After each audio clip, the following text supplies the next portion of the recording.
materia de comercio exterior y aduana. En esta ocasión vamos a hablar sobre los artículos relacionados con el comercio exterior mexicano. Estos artículos prohíben las fronteras económicas dentro del territorio nacional a fin de preservar la unión económica del país y el establecimiento de una política comercial frente al extranjero. Entre estos artículos tenemos el artículo primero, el artículo 73, 117 en diversas fracciones, el artículo 118 en su fracción 1 y el artículo 133. En cuanto al artículo 1, nos determina que todas las personas gozarán de derechos humanos reconocidos por los tratados internacionales de los que México sea parte.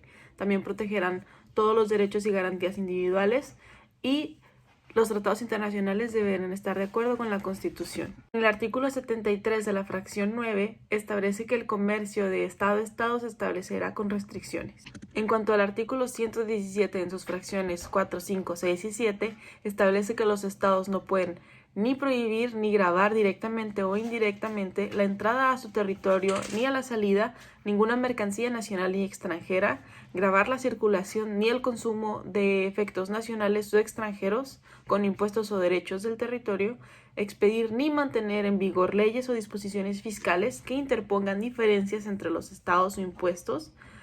Y en cuanto al artículo 118, fracción 1, establece que no se pueden establecer derechos de tonelaje ni otro alguno en los puertos, ni imponer contribuciones o derechos sobre importaciones o exportaciones. También tenemos el artículo 133 en el que establece los principios de supremacía constitucional y el de la jerarquía de los tratados internacionales y las leyes federales. En cuanto a las áreas prioritarias del desarrollo nacional, el Estado mexicano no podrá intervenir de manera exclusiva, ya que solo podrá hacerlo por sí solo o por medio de los sectores social y privado. Esto estipulado igualmente en el capítulo primero de los derechos humanos y sus garantías, artículo 25 de la Constitución. En cuanto a las facultades del Congreso, estas las encontramos en el artículo 73 en sus múltiples fracciones. En cuanto a la facultad exclusiva para establecer contribuciones sobre el comercio exterior, lo encontramos en la fracción número 29 de la Constitución, en donde se establecen las facultades del Congreso, como habíamos dicho en el artículo 73, donde queda explícitamente indicado que es una facultad del Congreso de la Unión establecer contribuciones sobre este rubro. México, al ser un país bastante neutral y no meterse con los asuntos de otros países, deberá privilegiar la solución pacífica de controversias. Esto encargado por el encargado del Ejecutivo Federal.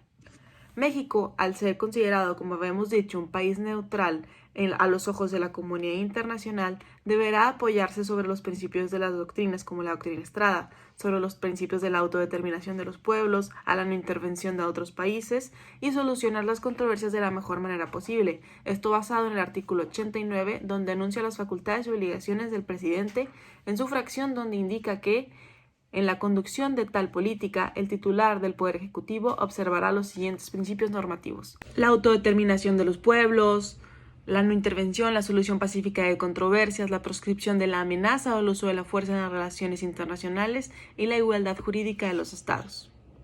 Asimismo, el encargado del Ejecutivo, el presidente de la Nación, podrá crear aranceles aduaneros, previa declaratoria de suspensión de derechos o garantías constitucionales, ya que estipula que el presidente es quien se encarga de fijar aranceles aduaneros como una facultad privativa de la Federación de gravar las mercancías que se imponen o exporten según el artículo 131, párrafo 2 de la Constitución, donde puede aumentar, crear, disminuir o suprimir aranceles mediante decretos publicados en el Diario Oficial de la Federación de conformidad a lo establecido, como lo dijimos en el artículo 131. En cuanto a las facultades del Congreso, volviendo al artículo 73, esta vez en la fracción 29-F, el Congreso tiene la facultad de promover la inversión mexicana y puede regular la inversión extranjera.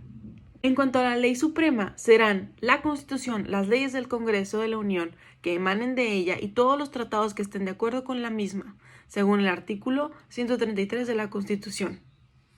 En el artículo 31, fracción 4 de la Constitución, establece la obligación de los mexicanos a contribuir al gasto público que se tenga del gobierno. Con base en el artículo 73, indica que las entidades federativas participarán en el rendimiento de las contribuciones especiales, en proporción a la ley secundaria federal según lo determine. Las legislaturas locales fijarán el porcentaje correspondiente a los municipios en sus ingresos por concepto de impuesto de energía eléctrica. En base al artículo 117, fracción 6, los estados no pueden gravar la circulación ni el consumo de efectos nacionales o extranjeros como impuestos o derechos. Y en cuanto a los aranceles, no están especificados en la ley aduanera. Cada país, dependiendo de los tratados internacionales que tenga con México, va a tener un arancel distinto. Podemos concluir que México en su constitución y en sus diversas leyes ha venido marcando y especificando cómo va a ser su comercio con el exterior y cómo se va a regir en sí mismo sus aranceles, y que no pueden entre estados tener diferentes tipos de arancel para la exportación o importación.